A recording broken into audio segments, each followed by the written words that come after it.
make sure to book your tickets in advance. Ang total na ng pamili ko dito is tumataginting ng... Disappointing lang kasi walang zombie.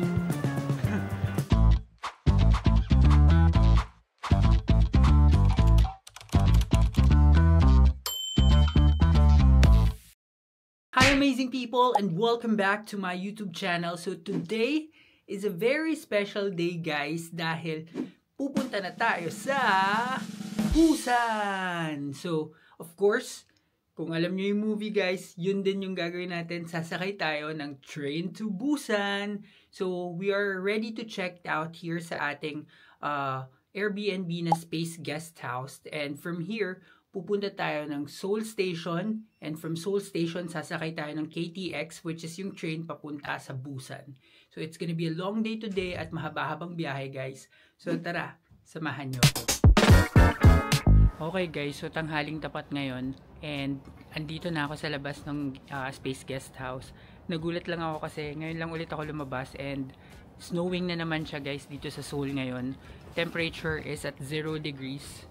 So, punta na tayo sa Myeongdong Station guys. At medyo madulas na naman. Lalo pag may dala kang bagahe. So ingat-ingat kayo guys. Ayan. So may mga snow build up na naman na nangyayari.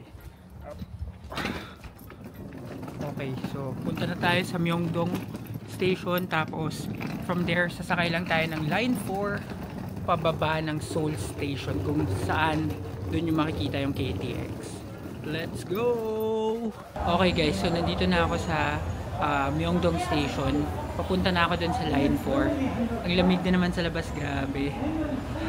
And kung sakaling may dala kayong mga bagahe, luggage, yan, make sure nyo guys na idaan nyo sa elevator o kaya sa escalator kasi mahirap kung iahagdan nyo siya, lalo kung mabibigat yung dala nyo or more than one baggage. So, kaya nitong ginagawa ko. Buti ito isa lang.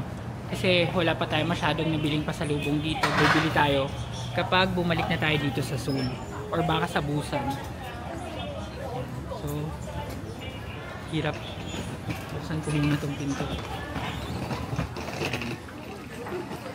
So, ito guys yung Myeongdong Underground Shopping Center.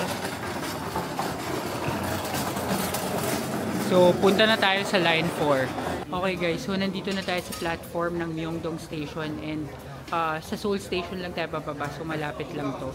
And guys, yung train papunta sa Busan, it's KTX, so it's their fastest, parang bullet train. Katumba siya ng Shinkansen sa Japan or yung bullet train sa Taiwan. So make sure na kung ganito yung gagawin nyo is mag-book kayo ng ticket, ng train tickets in advance kasi madali siyang maubos. Hindi pwedeng the day before tsaka ka mag-book. Wala ka nang mabubook for tomorrow. So make sure to book your tickets in advance. Mga 5 days in advance, pwede na siguro yun or a week. Kung mas advance, mas maganda para ma-assure nyo na yung date na target nyong pumunta sa Busan, meron kayong train tickets. Kasi mahal siya kapag real-time ka kumuha. Alright guys, so nandito na tayo ngayon sa Seoul Station and from here, exit number 1 tayo. Kung may mga baggage kayo, hanapin nyo lang yung sign na nakalagay na elevator para makasakay kayo. So here, sakay tayo elevator. So guys, ito, dito sa Seoul Station, exit number 1 tayo. At ito, yung hahanapin natin, Seoul Station KTX. So sa KTX kasi tayo sasakay papunta ng Busan. So, let's go! So yan guys, susundan nyo lang yung mga nakalagay na KTX. Sana hindi na lumabas ng ng main road kasi ang lamig sa labas. Ang lamig ngayon dahil nag-snow na naman. Okay guys, so pag nakita nyo na itong part na to, yung medyo nawala ng lumiwanag ng konti, papunta na to ng KTX guys. So susundan nyo lang yung mga yan. Papunta tayo dun sa 1 to 9 KTX. Okay guys, so nandito na tayo sa areang to. Lumabas na tayo ng Seoul Station Line 4 and papunta tayo dito sa KTX station naman ng Seoul. So parang mall to papasukan natin guys. Okay guys, so nandito na tayo sa labas ng platform ng Line 4. Papunta pa rin tayong KTX and merong Lotte outlets dito sa tabi ng Seoul Station ng KTX. So, tandaan nyo lang to kasi ito rin yung dadaanan nyo kung galing kayong Myeongdong papuntang Busan at magki-KTX kayo. So, dito sa right side may Nike. Tapos ito yung entrance ng KTX. Alright, so welcome sa KTX Seoul Station, guys. Ang laki niya. Ayan guys, ang laki nitong KTX Seoul Station. At dito yung ticketing guys, Korail sa Korail. Dito yung information center. Tapos, ayan, malawak talaga siya guys. Ang binukong ticket guys, just to let you know, is meron siyang oras. So 2 PM pa siya, 2:15. Maaga-aga pa ngayon, kaya hahanap muna tayo ng makakainan bago tayo pumunta dun sa mga platforms mismo. And ang maganda dun sa binuko guys, Bayaklok, meron siyang bibigay sa yung ticket na e-ticket na ipapakita mo na lang sa train. Tapos okay na, wala ka nang ipapapalit or something. So yun yung gagawin, yun yung ginawa ko guys. And if you want to do the same, you can book it via Klook. And do not forget to use my promo code EMILCLOOK para may additional discount kayo pag binook nyo itong KTX tickets. So guys, since matagal-tagal pa yung ating boarding, ikutin muna natin tong station kung ano mga pwede nating makainan. So ito may Baskin Robbins. Nakakalungkot, wala na yan sa Pinas. Tapos ito may Shongshila. Hindi ko, mga Korean yung wala silang English names eh. Oh. Pero mga ramen. Ay hindi, ito mga bibimbap. Buckwheat noodles. Yung natikman natin sa Nami. Ito, Beans and Berries coffee shop. Ito yung Lotte Outlets. Mall na ito. Lotte Outlet Mall. Pabalik ng Lotte Outlet Mall yan. Tapos ito, Lotteria. Ang daming tao. Daming tao dun sa Lotteria. Ito naman may McDonald's din guys. Tapos Paris Croissant.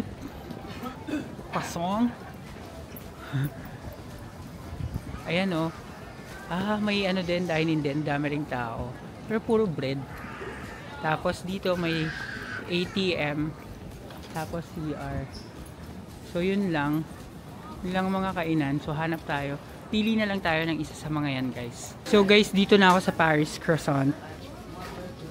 Ayan. So pick your own ata dito. Ito yung mga pastries nila. Yung mga pretzel, croissant. Tapos ito yung nagustuhan ko dito guys, yung salad. Ang salad nila ay 13.5 thousand won. Mahal. Ito sandwich, 8.9 won. 9.31 tong strawberry. Ayan. Tapos may mga bread din sila. Libot ko lang kayo muna bago tayo order. Mahal pala dito. Ayan. Guys, may mga cakes din sila. Puro strawberry oh. Ang sasarap. Ito pala yung binili ko guys, salad. Actually, bibilihin pa lang. Okay guys, so ito na yung in-order ko. Umorder ako ng mocha latte. Ice. Kasi ang init dito sa loob. Tapos itong salad. And nahulog yung resibo. Ang total na pamili ko dito is tumataginting na 19,600 won. Ang mahal. Pero mukhang sulit naman kasi mukhang okay naman tong salad nila. So, tikman natin. Okay guys, so nilagay ko na yung dressing niya. Haluin lang natin ng konti para dumikit. May egg din to. May egg siya. So, tikman natin guys ang kanilang salad kung karapat-dapat sa presyo.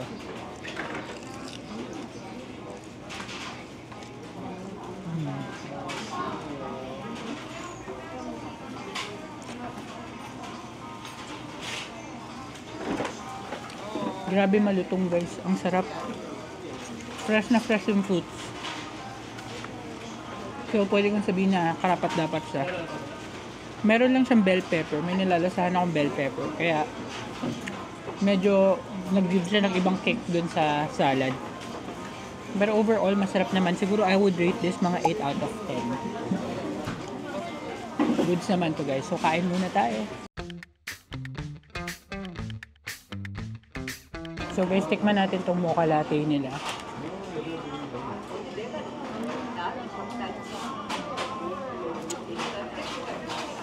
Masarap din guys, hindi siya masyadong matamis, pero lasang-lasa mo rin yung kape. So magigising ka nito, lalo ngayon konti lang yung tulog ko kasi nga nag-check out na tayo kanina. So good to guys, mga 9 out of 10 to para sa akin. Again, dito to sa Paris Croissant sa KTX station ng Seoul. So ngayon, waiting na lang tayo ng close to boarding, tapos pupunta na tayo sa platforms maya-maya. Okay guys, so tapos na akong kumain dun sa Paris Croissant. And ngayon, papunta na tayo sa platform. So, papakita ko lang sa inyo to guys. Merong mga arrivals information here. So, makikita nyo kung yung train nyo nandyan na ba or anong oras and anong platform kayo mag-iintay. So, eto. Not me.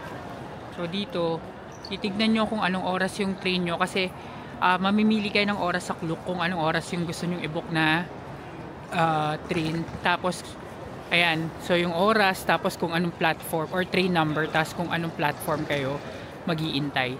So, check nyo dito bago kayo pumunta dun sa platforms para ma-make sure na tama yung mapupuntahan ninyo. Okay guys, so pasok na tayo dito sa platforms area. Dito na natin intayin yung ating platform number. Ang lamig pala dito sa platforms area guys. Open air pala guys dito. Kaya pala nandun silang lahat sa loob.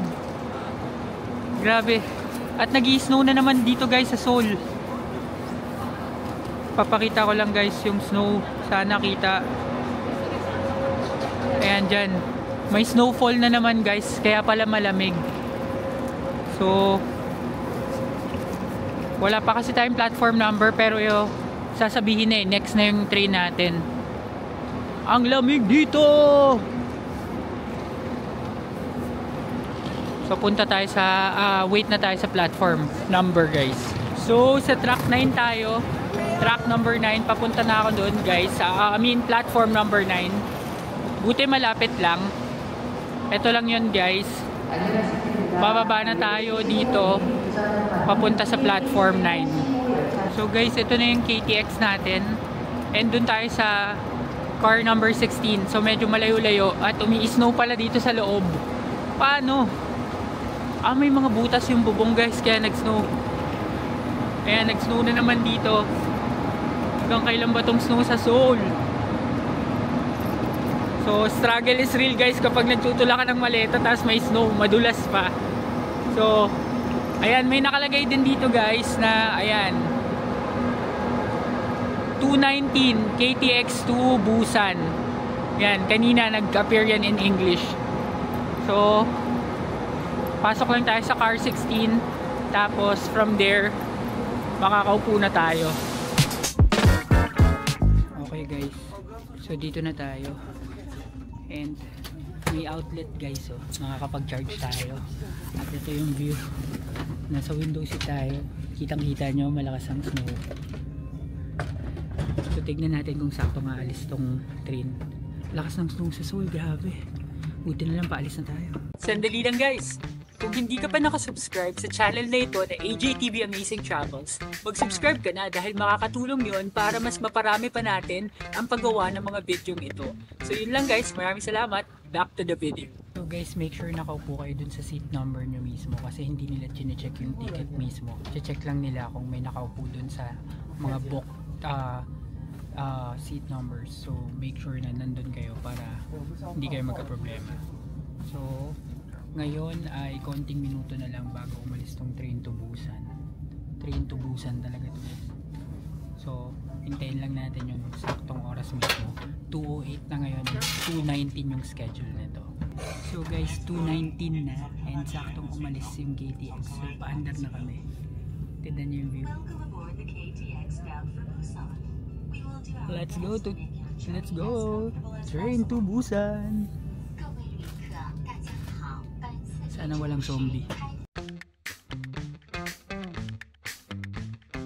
So guys, lipot muna tayo sa train. So dito guys may lagayan ng luggage. Tapos may toilet dito. Hanapin natin yung toilet, guys. Nandito pala sa kabila yung toilet, guys. Yung mga seats pwedeng nakaharap ka or patalikod, depende. So ito yung aking luggage. May vending machine din dito, guys. Tapos ito na yung toilet. So may toilet din. Maliit lang, parang sa plane lang din yung toilet, guys. Yan. So I'm here.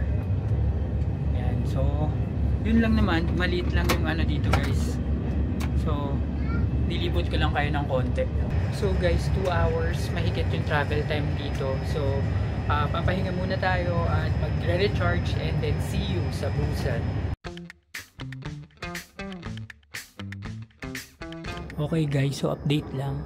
Malapit-lapit na tayo sa Busan Station. Mahigit 3 oras din. Nakakainip tong biyahe na to, guys. So yun. Wait lang natin makarating tayo sa Busan Station. And tumayo lang ako dito sa may labas para makapag-vlog kasi bawal maingay, bawal malakas dun yung boses sa loob. So kaya nandito ako. Alright, so matapos ang mahaba-habang paglalakbay, nakarating na rin tayo dito sa Busan Station. So welcome to Busan, South Korea. At paakyat na tayo. Hindi pa natatapos ang paglalakbay natin, guys, kasi ang hotel ko is nasa Hyundai beach pa, malapit. So medyo malayo din yung biyahe, mga nasa 1 oras mahigit din. So yun yung gagawin natin ngayon. And if ever dun din kayo magbubook ng hotel dito sa Busan, sa Hyundai area, sa may beach, sundan nyo tong vlog na to para alam nyo kung paano pumunta dun. Ito na guys, ang mga exit nila. Maraming mga plush ba yan? Yung mga pop-up toys.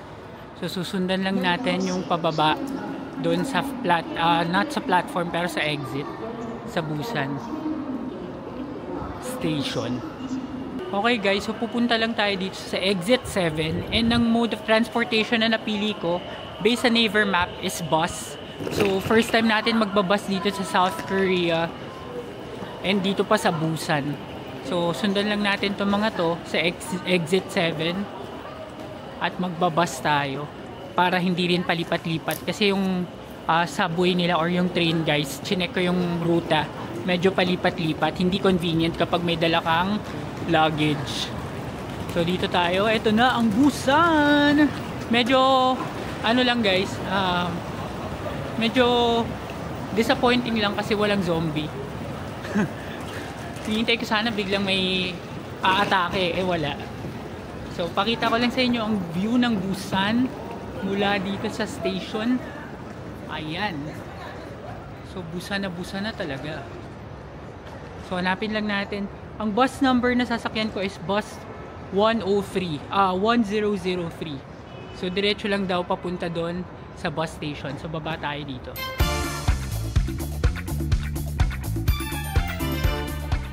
Alright guys, so ito yung Busan Station. Ayan, so nagpicture lang ako dito. And medyo hindi masyadong nakakanginig yung lamig dito kumpara sa Seoul, guys. Pero malamig pa rin. So ito ang itsura niya dito sa harap. So very nice. And mas gusto ko yung temperature dito tsaka yung klima. Hindi ka manginginig. So ngayon wala akong gloves pero okay lang. So doon yung bus station, guys. Doon banda. So doon na tayo sasakay ng bus 1003. Ayan guys, so sundan nyo lang yung nakalagay na bus stop. So dito tayo, bus stop, at mag-escalator naman this time. Ayan, so akyat lang tayo dito guys. So guys, nandito na ako sa bus stop and may indicator din kung ilang minutes pa bago dumating yung bus nyo, yung bus number. So waiting na lang tayo na dumating, 6 minutes daw. Guys, change of plans. Nabasa ko dun sa isang bus na yung mga bulky luggages that's around 20 kilos is bawal sa loob ng bus. So magte-train na lang talaga tayo. Babalik tayo dito sa Busan Station. So sasakay tayo ng line 1 at lilipat tayo sa line 2. So papakita ko sa inyo. Pero kung halimbawa wala kayong dalang luggage or hand carry lang yung dala nyo, pwede kayong mag-bus. Pero kagaya ko na may luggage, hindi ako pwedeng mag-bus. So may shopping center din, underground shopping center din ulit dito guys, papunta sa Busan Metro Station Line 1. So bababa lang kayo ulit dito sa underpass, tapos sundan nyo lang yung nakalagay na Busan Metro Station Line 1. Mas okay na rin to kasi subway. Ayoko kasi ipilit, baka mamaya mapahiya pa ako pag pinilit kong iakyat to dun sa bus, tapos pababain ako or what. So sumunod na lang tayo dun sa nakalagay na rule. Okay, so nandito na ako guys sa Samyun Station, and from here to transfer tayo sa line 2, which is the green line. So susundan nyo lang yung mga nakalagay na transfer to line 2 na color green. Meron din sa sahig. Tapos makakarating na tayo dun sa green line. Medyo mas matagal na ano to, biyahe, and hagdan lang, walang elevator. So baba ko muna to guys. So guys, dito na tayo sasakay. Sana may maupuan pero mukhang wala. Punuan eh. Okay guys, so nandito na ako sa Jungdong Station. Ito yung station after ng Haeundae Station. Hindi ako dun mismo sa Haeundae Station bumaba, dahil tong station na to mas malapit dun sa aking pag-i-stayan na hotel. Kaya mas okay na dito. So from here, maglalakad na lang tayo hanggang makarating tayo dun sa binukong hotel na pangalan is Haeundae Fish Pension. So binuko yun via Agoda, and papakita ko sa inyo para if ever na magustuhan nyo, pwede nyo rin yung i-book. So let's go! Okay guys, so exit 7 tayo lalabas. And for some reason guys, etong Haeundae Fish Pension na hotel, hindi siya lumalabas sa Naver map as is. So ang pangalan niya sa Naver is Mulgogi Mipo. So kung sakaling dito kayo, yun ang tatype nyo sa Naver. So mag-elevator na tayo para mas mabilis kasi ang hirap na maghagdan paakyat. Tapos may luggage. Okay guys, so nandito na tayo sa Busan mismo. Nandito na tayo sa Haeundae area. And from here, exit 7, lalakad na lang tayo papunta sa ating hotel. Pinakita ko lang sa inyo yung pinakalabas. So parang Seoul din siya. City din siya talaga. And marami ring mga sasakyan, pero more locals and less tourists dito. So may e-mart din dito guys. And so hanapin ko lang yung daan papunta sa aking hotel based sa Naver Maps. Guys, tignan ninyo, ang ganda. Nasa beach area na tayo guys, and malapit na dito yung hotel natin. And tatawid ko lang tong maleta. Pero ang ganda guys, oh, may parang ano doon, lighthouse or something. So may 7-Eleven din dito. And ito yung Mipo area guys. For those na hindi pa nakarating sa part na to, Mipo area ito. Dito malapit yung hotel natin.